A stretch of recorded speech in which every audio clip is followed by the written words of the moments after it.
თბილისმა უმასპინძლა ენერგოეფექტური არქიტექტურის კონფერენცია 2025-ს ფორუმს ენერგოეფექტურობისა და ინოვაციების შესახებ.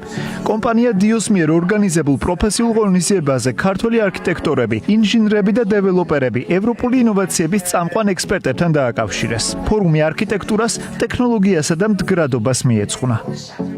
საქართველოს სამშენებლო ბიზნესი ძალიან დინამიკურად ვითარდება. შესაბამისად, ძალიან მნიშვნელოვანია, რომ დროულად იქნეს მიწოდებული სიახლეები, რაც არსებობს ჩვენ სფეროში და შესაბამისად ჩვენი კომპანია არის ასე ვთქვათ ერთ ლიდერი ამ კუთხით და პრაქტიკულად გამოვირჩევით თავისი ფორმატის ურთიერთობები არქიტექტორებთან ჩვენ გაგვასხოვებს ჩვენი ასე ვთქვათ კონკურენტებისგან და ვცდილობთ რომ საბოლოო ჯამში შევქმნათ ისეთი ურთიერთობა ჩვენ არქიტექტურულ სამოჯამში მოხმარებელი იყოს კმაყოფილი, ვინაიდან ჩვენი მიზანია მოხმარებელმა მიიღოს ძალიან გამორჩეული მაღალი ხარისხი და ენერგოეფექტური პროდუქცია.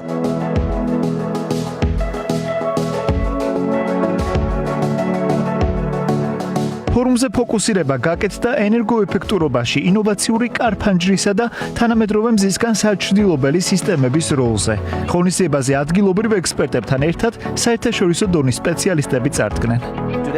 ძალიან გამეხარდა, რომ ჩვენი პარტნიორი კომპანია დიოსგან მივიღე მოწვევა ამ პროექტში ჩართვისთვის. ასეთი ღონისძიებები არის არაჩვეულებრივი შესაძლებლობა მისი მონაწილეებისთვის გაეცნონ ახალ პროდუქციას, თანამედროვე ტენდენციებს და გაცვალონ ცოდნა და გამოცდილება.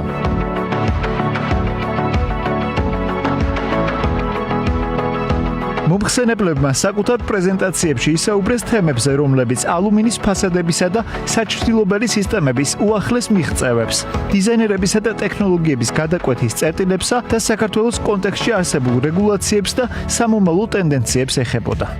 ჩვენი კომპანიის მიმართულებაა კარები, ფანჯრები და ფასადები, ასევე ხანძრისგან და მზისგან დამცავი სისტემები.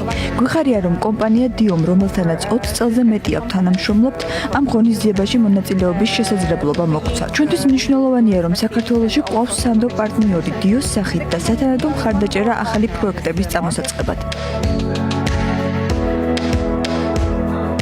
კომპანია დიოს მიერ ორგანიზებული ფორუმით პასუხი გაეცა იმ მთავარ გამოწვევებს, რომლის წინაშეც დგას თანამედროვე ქართული მშენებლობა. თუ როგორ შევქმნათ შენობები, რომლებიც არიან არამხოლოდ ესთეტიკური, არამედ მაქსიმალურად ენერგოეფექტური, რაც გრძელვადიან პერსპექტივაში შეამცირებს ოპერირების ხარჯებს და ხელს შეუწყობს გარემოს დაცვას.